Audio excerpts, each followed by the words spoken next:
سبحان اللہ. اس سے پہلے اگر کوئی نماز پڑھ کر سمجھ رہا ہے کہ میں مومن ہوں، اگر کوئی یہ روزے رکھ کر سمجھ رہا ہے کہ میں مومن ہوں، اگر کوئی زکات دے کر سمجھ رہا ہے کہ مومن نہیں ہوں، تو ہرگز یہ اس کا دعویٰ بالکل غلط ہے. اگر بنیاد ہی نہ ہو تو پھر عمارت کا تصور کیسے کیا جا سکتا ہے؟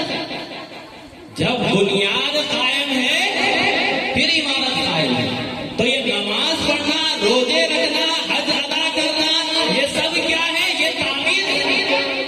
بنیاد اگر مضبوط ہوگی تو پھر اس پر تعمیر قائم ہے. تو اب پتا کیا چلا کہ روزہ رکھنے کا نام ایمان نہیں ہے، ایمان کا حصہ ہے. نماز پڑھنے کا نام ایمان نہیں، ایمان کا حصہ ہے. تو پھر اب ایمان کیا ہے؟ تو ایمان سراسر ہمارے حضور پاک صلی اللہ علیہ وسلم سے سب سے زیادہ محبت کرنے کا نام ایمان ہے. اسی لیے تو کسی شاعر نے کیا خوب کہا، ارے قرآن تو بتاتا ہے کہ ایمان ہے، یہ ایمان بھی یہ کہتا ہے کہ میری جان ہے. تو اب آپ لا الہ الا اللہ محمد رسول اللہ صلی اللہ علیہ وسلم کی پڑھنے کی سعادت حاصل کر چکے، زبان سے اقرار بھی کر چکے، دل سے تصدیق بھی کر چکے، اور ہمارے آقا سے محبت اور وابستگی کو اگر قائم کر چکے، تو اب آپ کو اجازت ہے کہ آپ نماز کے ذریعے سے، آپ قرآن کے ذریعے سے، آپ اپنے عبادات کے ذریعے سے اب عمارت کو قائم کرتے جائیے اور ترقی کرتے جائیے. اور جتنی محبت ہمارے آقا حضور پاک صلی اللہ علیہ وسلم سے ہوگی، اتنا ہی رب تبارک و تعالیٰ کا خود ہم کو حاصل ہوتا چلا جائے.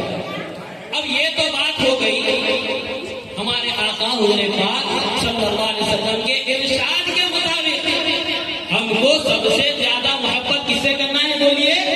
حضور پاک صلی اللہ علیہ وسلم سے ہی سب سے زیادہ محبت کرنا ہے.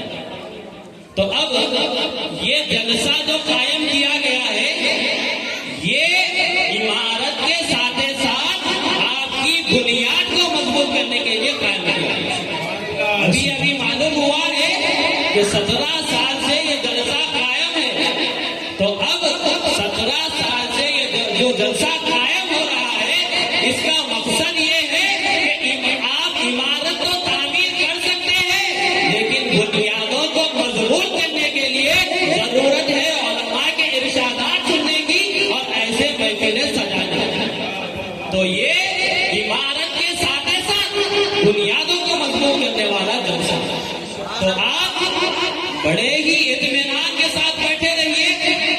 انشاءاللہ چند ہی لمحات میں آپ کو ایک مائناز شخصیت پیر کامل حضرت علامہ و مولانا شاہ محمد محمد علی المعروف انحاج خادم صاحب قبلہ کا بیان بھی سنیں. تو آپ اپنی ایمان کی بنیادوں کو مضبوط کرنے کے لیے اس جلسے میں بیٹھے ہیں. اللہ رب العزت آپ کے یہ بیٹھنے کو بھی قبول فرمائے. تو اب میں بات کر رہا تھا کہ اب یہاں یہ تو معلوم ہو گیا ہے کہ ہمارے آقا حضور پاک صلی اللہ علیہ وسلم کے ارشاد کے مطابق سب سے زیادہ ہم کو محبت ہمارے آقا سے ہی کرنی ہے. اب ایک ایمان والے کو صرف اتنا ہی کافی ہے کہ یہ آقا کا ارشاد ہے، اب اس پر عمل کرنا ضروری ہے. لیکن آج تحقیق کا دور ہے. آج کوئی بات اگر کسی سے سن لے تو پھر جا بجا اس کی تحقیق کی جا رہی ہے کہ کس حد تک یہ بات صحیح ہے یا غلط ہے. تو اب ان تحقیق کے جاننے والوں کے لیے، ان تحقیق کے طالب علموں کے لیے ایک بات اب کرتا چلوں کہ دیکھیے 4 بنیادی وجوہات بتائی گئی ہے کسی سے محبت کرنے کے لیے. اگر کسی کے اندر وہ 4 بنیادوں میں سے کوئی ایک بنیاد پائی جائے تو پھر ایک انسان اس انسان سے محبت کرتا ہے. وہ کیا ہے؟ پہلی بنیاد ہے محبت کرنے کی حسن و جمال. پہلی بنیاد کیا ہے؟ حسن و جمال. اگر کسی کے اندر کوئی حسن و جمال ہو تو پھر اس کے حسن و جمال کی جو کیفیت کے لیے مائل کر دیتے ہیں. تو یعنی انسان اس کی شکل و شباہت، اس کی خوبصورتی میں ایسا مگن ہو جاتا ہے کہ پھر اس سے محبت کرنے لگ جاتا ہے. تو یہ پہلی بنیاد. دوسری بنیاد کیا ہے؟ فضل و کمال. اگر کسی کے اندر کوئی فضل ہو اور کمال ہو تو وہ فضل کے اوپر، وہ فضل و کمال کے اوپر انسان کو دوسرے انسان سے محبت ہو جائے. یعنی بنیاد کیا بنتی ہے؟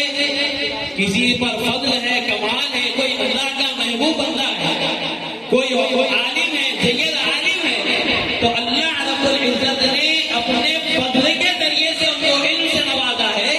تو پھر وہ فضل اور کمال کے ذریعے سے انسان کو ان سے محبت ہو جائے. اور تیسری وجہ جود و نواز. یعنی انسان اپنے کردار کے ذریعے سے اگر کوئی غریبوں کا خیال کرتا ہے، غریبوں کی مدد کرتا ہے اپنی سخاوت کے ذریعے سے، تو وہ ہمدردی کی وجہ سے انسان اس کی طرف مائل ہو جاتا ہے اور محبت کرنے لگ جاتا ہے. اور چوتھی وجہ قرابت و تعلق. یعنی کسی سے ہمارا کوئی کسی وجہ سے تعلق ہو، کسی سے دوستی کا تعلق ہو، یا پھر